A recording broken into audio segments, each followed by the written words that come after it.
It's lovely to be back and joining you all again for another year, and to welcome so many newcomers to our Research and Development Hub. You can see I've put in front of you an outline agenda for today.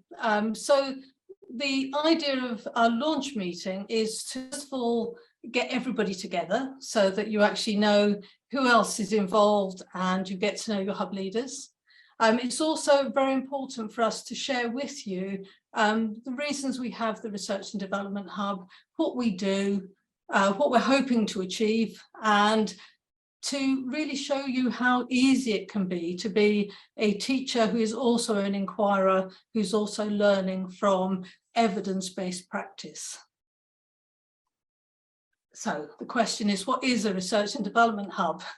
Well, there are two aspects to this. The first, you can see by its name, one is research and the second is development. We very much hope that through engagement with the hub, that your personal development and your school development will really be honed by talking to other like-minded people, to sharing your knowledge with them, for them sharing their knowledge with you, for finding out about background evidence and research linked to the work you're doing. And you can see by our choices of hub topics this year that we're really looking at things which are in the forefront of education at the moment, so that you actually have a forum where you can discuss what's happening in your school and get ideas from other schools. So how do we focus on developmental work? The primary thing we must remember is this organisation focuses on education for more able, exceptionally able, or highly able, whichever language you use. But the reason we focus on that is what we have found is that if we actually produce a high quality education for them, we're actually raising the bar for all students. Because in every classroom, there are children of different ability. And by understanding how we can improve the quality of provision for different abilities, and also not to underestimate what people can do, that we can actually improve the quality of education in our schools. So what we're hoping to do over the year is that we will provide you with some research evidence. We will ask you to share the research evidence and current literature you're using in your schools.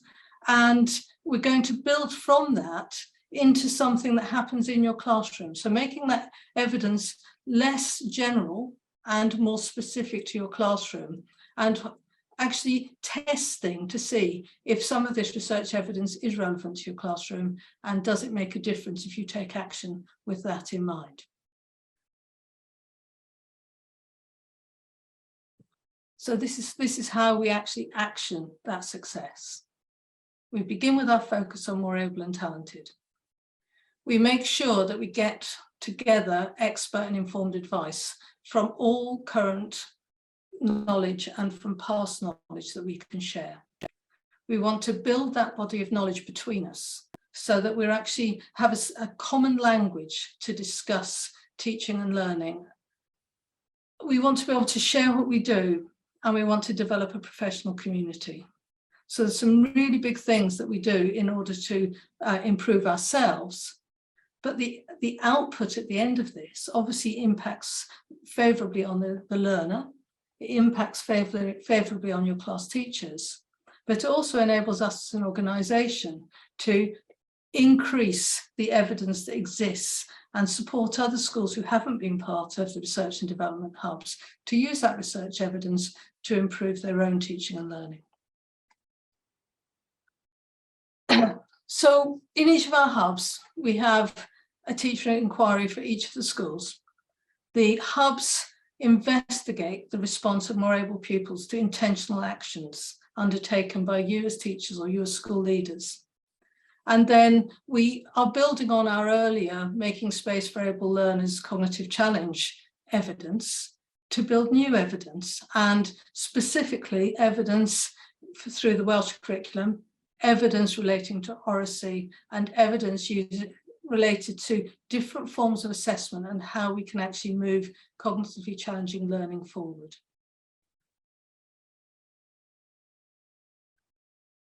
So here we are with these three topics, and each of you has signed up to, following this meeting, join one of these hubs.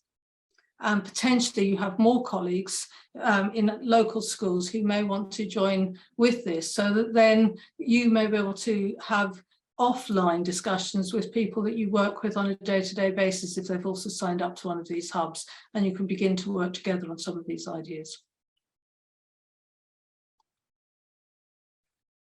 So there are some expectations. There'll be things you expect from us, there'll be things we expect from you. The biggest thing here, obviously, is all of you who've signed up are highly professional, working in schools where you have a real focus on the education of more able pupils. And you are interested in the themes that we've promoted this year. You will have the opportunity to learn what classroom-based inquiry looks like. Lots of people pull away from classroom-based inquiry because they fear it might be a focus on a big research project, which is too big to work alongside their teaching and learning. But actually what we're looking at is small-scale inquiries where we can look at the fine detail of our practice, whether you're a school leader looking at the practice across your school, or whether you're a class teacher looking at your own personal practice within your classroom. You are looking at some very small items, something you intentionally do to change and to see what effect that has on the quality of your teaching and learning in your school, and also on the quality of the learners themselves and their understanding of their learning. Throughout the year, we will actually look in the ways you've refined your practice and what evidence you've used to actually refine that practice, and how you have committed to that to make change in either your classroom or across your school. In order to begin this, though, you must, if you're not a school leader, you must make sure that you do have the support of school leaders in your school, because this is really important, that when you come to the end of this project, you can share this more widely with other colleagues in your school. So across the year, you will have 3 sessions, one now in the autumn, almost on the back of today's launch. And that will set you up. It will allow you to think about what happens in your school now. It will enable you to hypothesize about what happens and why it happens. It will enable you to set a question in motion and decide how you're going to find an answer to that question and how you're going to test evidence against that question. So that's what we do in our autumn term. In the spring term, for those who are in their first year of practice, we're beginning to look at the detail of inquiry. For those who are returners, who are in the midst of projects, and I believe there are some colleagues here who will be in the midst of a project, they may already begin in the autumn term to plan and maintain their inquiry. They're beginning to look at changes to classroom practice and a programme of change across a number of weeks of teaching. And then in the final term, we expect you to present what you've found. And this isn't a large-scale presentation, but it's a detailed presentation to really get under the skin of the impact of that change. And what I want you to be thinking about when you get to that presentation time is, how will another school who has less confidence in yourself be able to use your findings? And for those of you who've read our previous report, you will see we give some good examples to people on how other schools have taken hold of practice and made changes and made a difference. And sometimes people use practice and they don't really know why they're using it. They use it more as an activity. And when we have a research and development hub, we actually unpick the details behind that practice. And what we do with those details is to then say to other schools, well, we use this information in this way, and this is why it made a difference. And sometimes you'll see amongst those results things you think, actually, we do that all the time, but we didn't get the same outcomes. And it's because you have to really have an intentional practice and have an intentional outcome from that practice. And what we're hoping is that the way in which you present your feedback at the end, you'll be able to share that with other schools to make it more accessible to them. And then from us, the things you're going to receive. So I've obviously talked about the things that we expect you to do, but we're going to give you guidance as you go. So today obviously is our setup, and you'll go into your breakout groups and you will talk with the hub leaders. some guidance on where to find relevant reading, what research evidence we started the hub, what we've used at the start, how research evidence that you're using, or how current reading that you're doing in your school, or current advice you're using in your school, how does that link to the general theme? What things are important? So you might have some worries about how you conduct your research, and ethical guidelines are always something people worry about. And just, you'll be able to ask questions around, are these appropriate things to do? What do we need to talk to parents? Can we just work with the pupils on this? How do we gather evidence? What evidence can we keep for ourselves? What evidence do we need to, can we share with others? So we'll provide you with evidence around that. We actually publish to you a guidance leaflet. We talk you through a report template, because one of the things we found in the early days of research and development hubs is that people are really worried about how much they're going to write at the end of it. And I know, having spent so many years in teaching, it's always that workload that frightens people away from new challenges. So we've produced a very simple two-sided report template, which we help you to fill in throughout the year. We guide you to filling it in. All our discussions lead you to the right direction to fill it in. So you don't produce reams of paperwork, but you have very focused paperwork, which helps to drive your ideas, to drive your thinking, to help you discuss your practice. And we also then publish a PowerPoint template. So at the end of the year, when we ask you to share with others, you have 5 or 6 slides ready-made for you to just input the evidence into. So the idea is that we're producing something that many schools do themselves anyway, but to make it easy to walk you through it, for you to do it with other people, and to do something we're all interested in. So everybody that's signed up to a particular hub have a passion for making a change in that area, are interested in talking about it, are interested in finding out more, and are interested in sharing what they already know.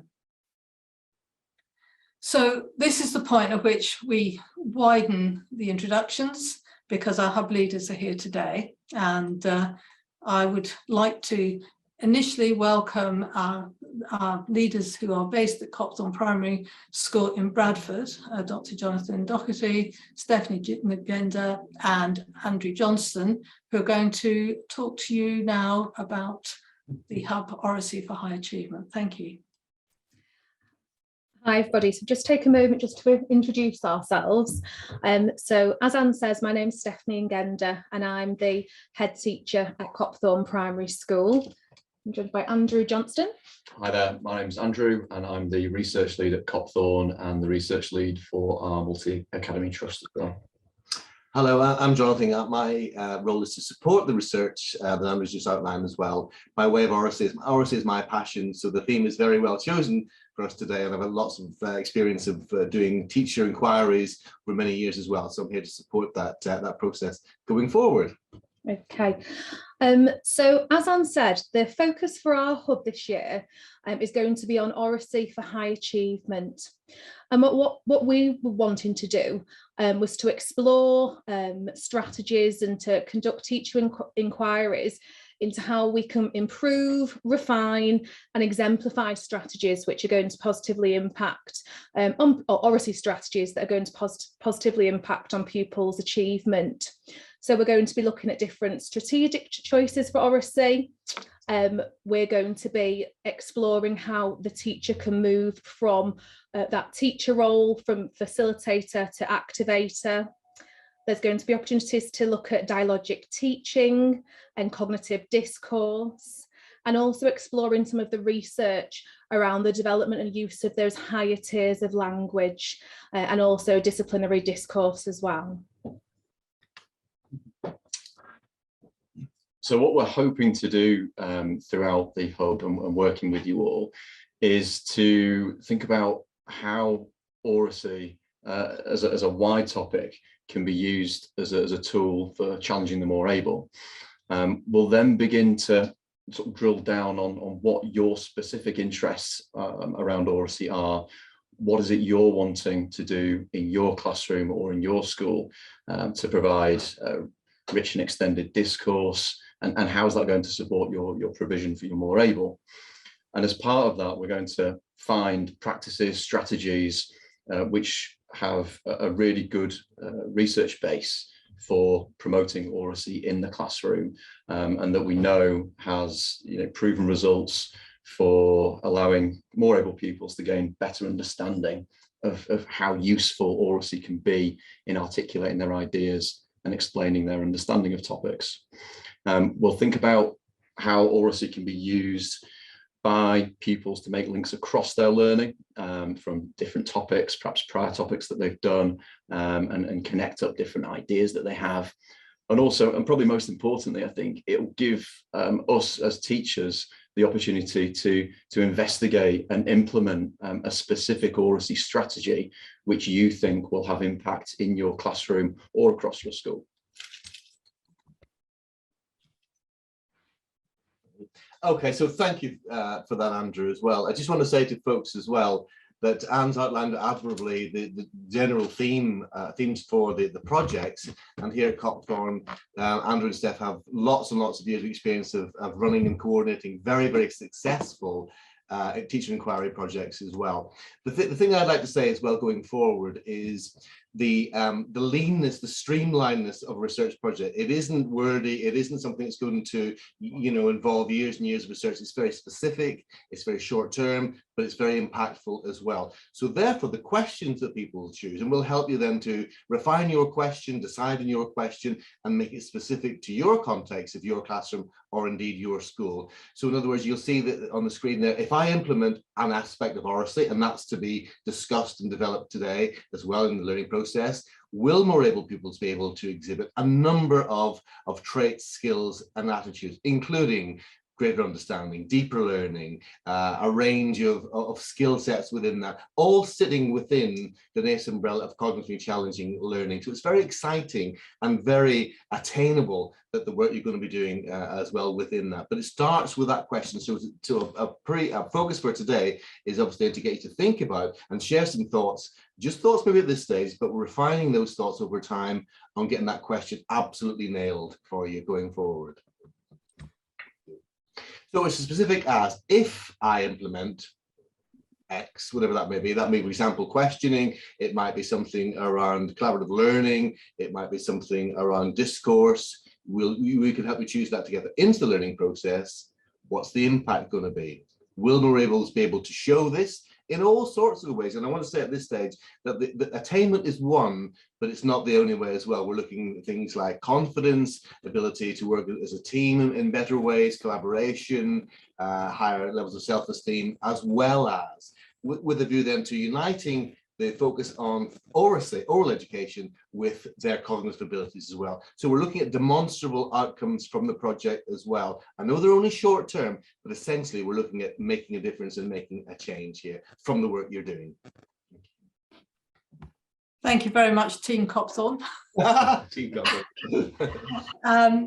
Now, obviously the second project we're looking at is Rethinking Assessment, and I'm going to be ably supported by the team at Central Office. I'm very appreciative of the support they'll be giving me, and the reason I'm looking particularly at assessment is something I've been looking at throughout COVID and all the issues that arose through COVID. I was looking at it before that with all the feelings around exam boards. What's the way forward? What evidence should we use? And so now is the time. Now we've re-established what's happening in schools. I think it's a really good time for us to look at assessment at all levels. So the context I'm really looking at this is that in a cognitively challenging learning environment, the traditional methods of testing or formalized assessment, which is often assessment of learning or occasionally assessment for learning, can often distract us from the process of cognitively challenging learning itself. And what I'm hoping that we can do this year between us is unpick some of that and say what strategies are actually working really well. And when we do test, how does that really benefit the pupil, and how are we using it really well to benefit the pupil? Or if we use assessment for learning, what aspects of assessment for learning are we using? And again, how does that benefit more able pupils, and how does it develop cognitively challenging learning? And can we move that assessment forward to make it assessment as learning? So the actual assessment process itself sits inside the learning and isn't separate or additional to it. So all of you who are online here today will be using assessment in different ways and different formats. And there'll be things you think, actually, that works really well, but actually it doesn't promote cognitively challenging learning, or it takes time away from learning, or it means we focus on the product and not the process. And how can we actually rethink some of those strategies? So for those joining the groups I will be leading, it's for people who want to think about the assessment, not necessarily make major changes, but think about how that can contribute to cognitively challenging learning and support that learning. So although I'm saying we'll examine the wider use of assessment in all its forms, we'll be examining the ones that most suit your learning environment, most suit your school. Think about, according to the role you have in school, what aspects of assessment are you currently tweaking? Are you currently thinking about? Have you been developing? And when you put the pupil at the centre of that, and their learning and their cognitive development and the development of metacognitive teaching and learning, where does that assessment sit within that? How do we promote that cognitive challenge? What is the language of learning, rather than setting a numeric target, putting a projection to what exam grade somebody's going to get? How do we actually produce evidence that we can exemplify that the pupil is at a certain stage, is in a certain need of the next stage of development, does need further input? What sort of assessment models can we actually think will have a greater impact on teaching and learning in our school? So again, this is the model we use in all our hubs. If I do something that we actually plan to do ourselves, and in my case, I'm thinking of an aspect of assessment to integrate into the learning process. And what's going to happen to more able pupils as a result of that? Do they have a better understanding of the learning process? And as such, will they be able to do something? And I've spoken about greater, in the same ways Jonathan spoke about more ambitious learning, deeper understanding, better responses, greater analytical skills. How do we develop cognitive challenge? How do we develop metacognition within using the assessment to support that rather than detract from it? And so therefore, when you write your own question, and you can see how this is going to go, you'll know what the Welsh schools are going to be doing as well when you've seen this. If I rethink, what are we rethinking? So I'm not saying begin something new. I'm not asking you to reinvent something that you already do or something that you're currently refining. If I rethink this and integrate it into learning, will it make a difference to more able pupils? Will they have a better understanding of the process, and will they be able to exhibit something? And it's what will happen to those more able pupils as a result of that change, and how is that going to affect metacognition?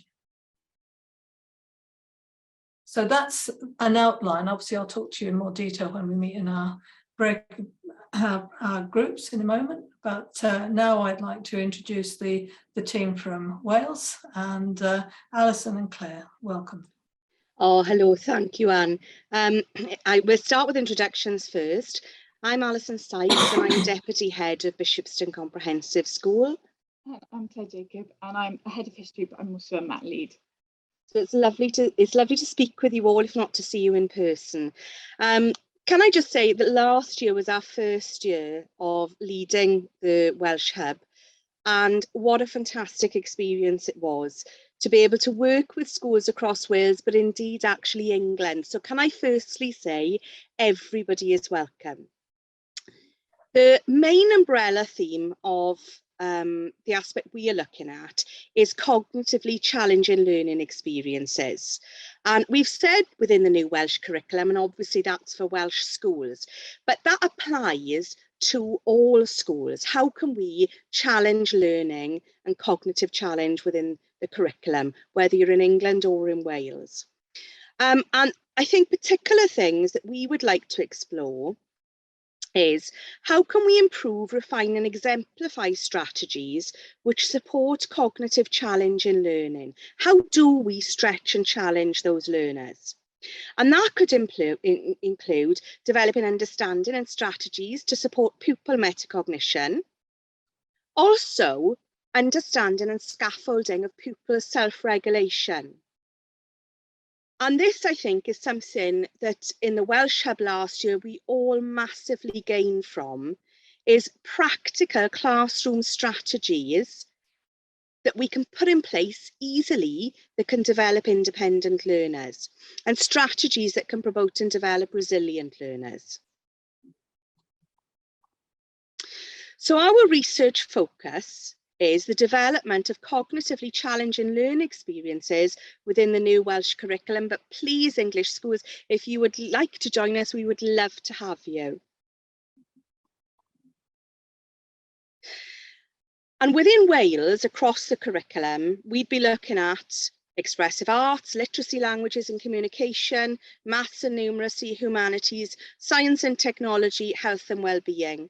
And I know with our hub work last year, it was so interesting to see how metacognition had been developed in different niche ways within subject specialisms. So what are we trying to achieve? And I'm going to hand over to Claire. Thank you. I've got to try and read this with my glasses on. So we're trying to examine metacognition and learner self-regulation. Now, we did some work on this last year, but it's something we want to further explore, really. And as Alice has said, it's trying to seek strategies which can help our pupils to understand how they learn and to overcome difficulties in their learning, so they do become, as our full purposes tell us, ambitious, resilient and independent learners. We are going to share practices which have enabled pupils to have a greater understanding and ownership of their learning. And I'm sure everyone will come up with different things that we can all share and really benefit from. That links in with teaching strategies as well, because they will promote that metacognition and self-regulation in the classroom. We're going to hopefully look at how pupil-led metacognitive strategies will help them make links across the curriculum. So if you were with us last year, this might be a way that you can take this hub forward.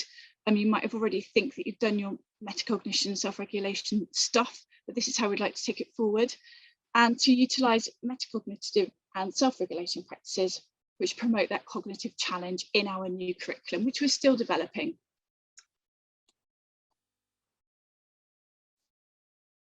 So when we're talking about resilience, and I got a little picture of the beautiful COVID there, which we've all, struggled through, and it's been a challenge, but hopefully we're coming out the other side.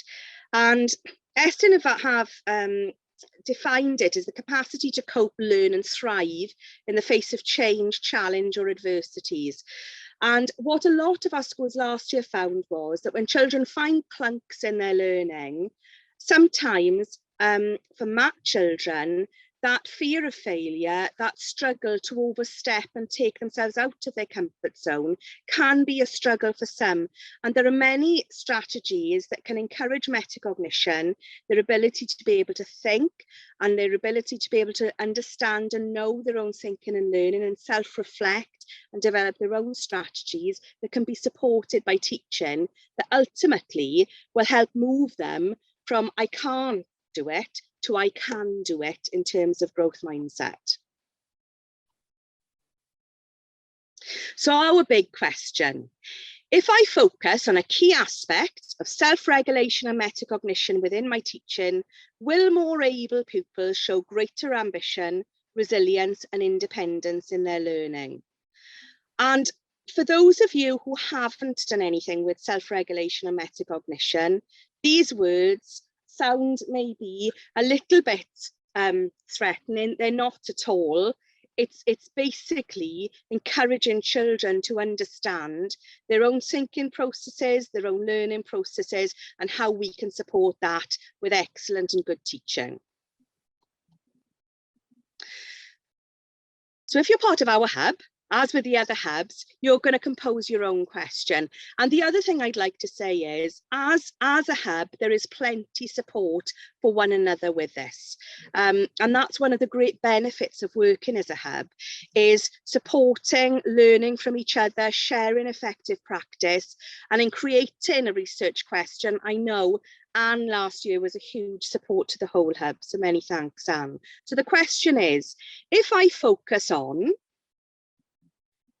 to integrate into the learning process, will more able pupils be ambitious, more ambitious in their learning, show greater resilience, or be a more independent learner? And will they be able to exhibit, and then you might want to add your own? Thank you very much, Team Wales. So this is now an opportunity. You've heard from your hub leaders. You've heard what they plan to do. And I've said please spend 15 minutes, but I think probably with 10 minutes is probably going to be long enough for you in your breakout rooms. Just to have an opportunity to ask questions of the hub leaders, to share your ideas about the things you want to develop this year, and to get a sense of what you need to be able to do ready for the first meeting. Thank you to all of those in my group for sharing with me. What came from my group is that there are lots of ideas, lots of thinking in place, but all the basic thinking is in the right direction of beginning now to hone it down to a question. So I think all the thoughts that I heard there are all really good things that are happening, and we now just need to turn it into something small enough. I think this is maybe what other hub leaders are going to report back to me in a moment, is that we need projects that are small enough that we can just do an inquiry, so that we actually have a really precise question we want to ask, and that we can then evidence the outcome of that question, because we're still doing all the rest, but it's the question that has to be honed very carefully. Could I ask hub leaders from Copthorne, please, to just to feedback any key points they would like to share with the group as a whole? Yeah, hi. So we just had an opportunity to introduce ourselves. We've got a wide range of settings from across the country working together as part of the Oracy Hub. And everybody that we spoke to, unfortunately, we ran out of time. But the people that we had an opportunity to speak to are all, really keen to explore different aspects of research linked to Oracy. And then obviously once we move into coming together as a hub, like you say, Anne, we'll be able to really refine a set questions for each specific setting. Well done. No, great. Super, yeah. Sounds good. And Alison from Wales, please.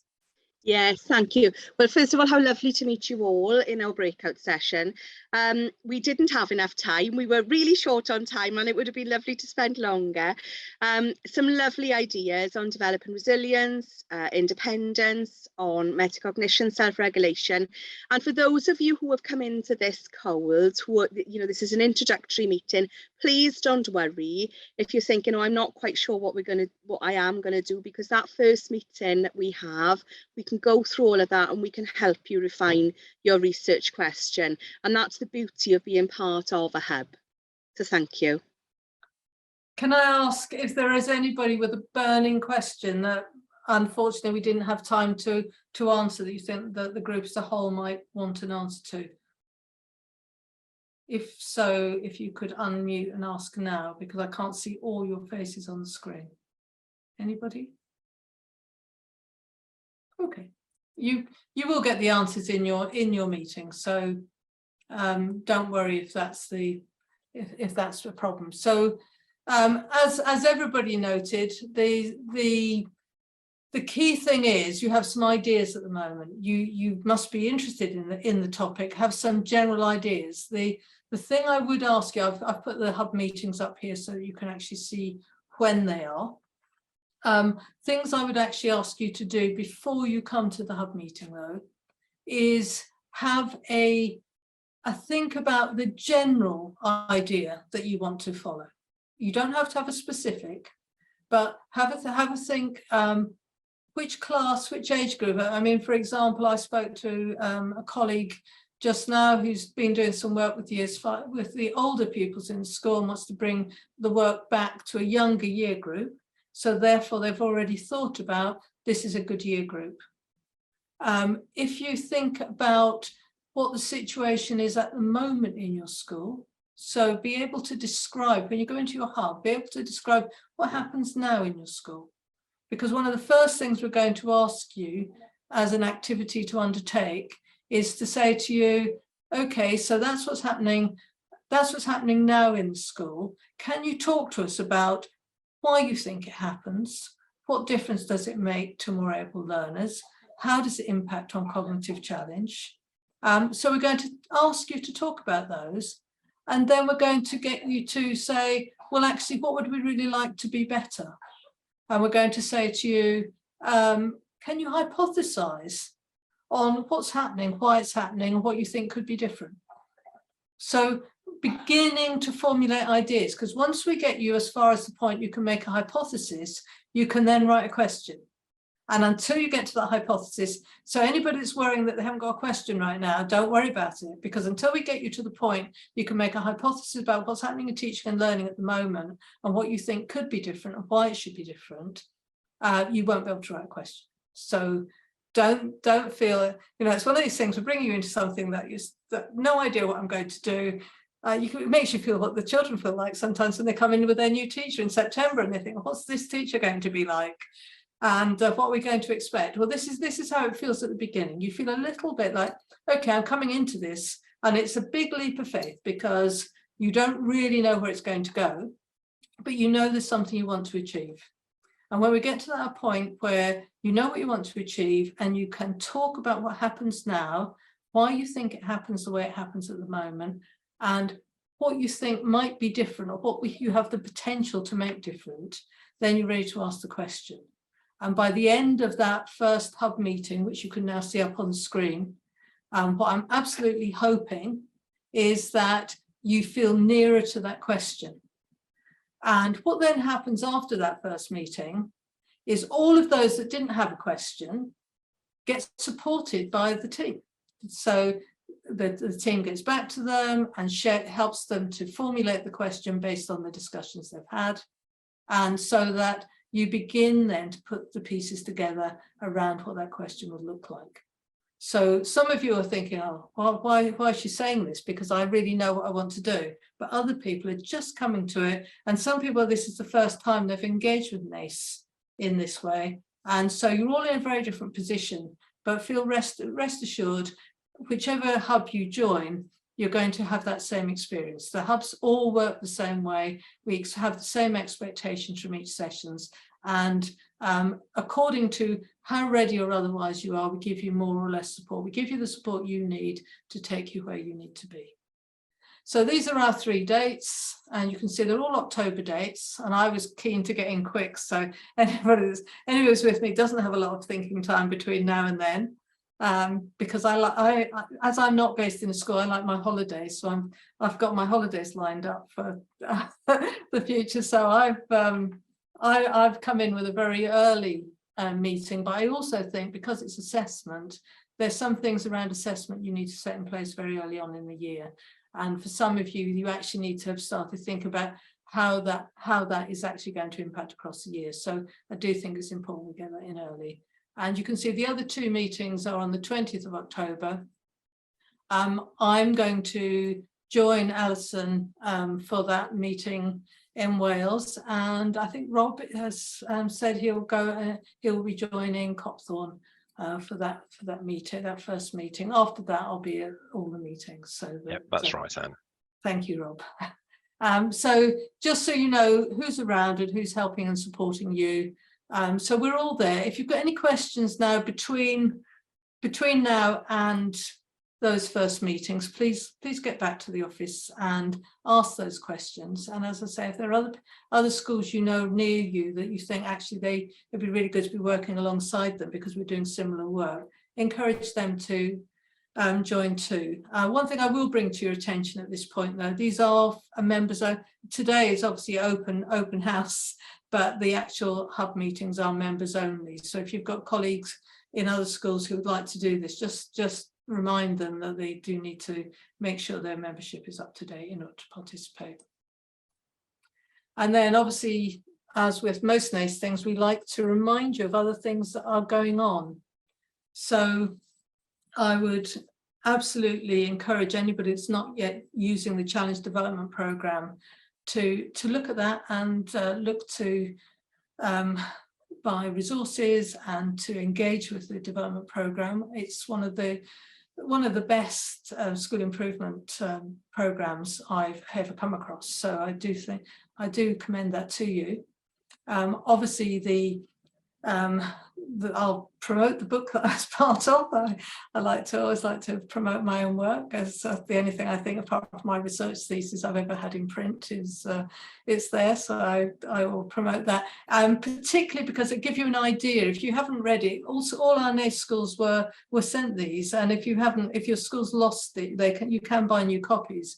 But it gives you an idea of what we're seeking to do with the hubs in terms of sharing practice with a wider body of schools, because once we have resources that you create and share and can evidence, we can actually show other people how to do this and help them to be stronger practitioners or more confident practitioners, because often it's not that we're not doing it well, it's often we don't actually know we're doing it well. And I think some things like this really help. And then again, to commend to you the various groups that are working, please make really good use of your NACE membership and in either yourself or encourage colleagues to engage in the opportunities that NACE offers. So all the ways you can contact us, and in this world of choose the way you best like to communicate, please look at the website to see what's there. I will, in my hub, be encouraging people to look at specific things that have appeared on the website over the past year. There are so many resources there. It's a really good place to start if you're doing inquiry. If you go in and you search the subject that you are interested in, there are so many resources sitting in the NACE website that you can make use of.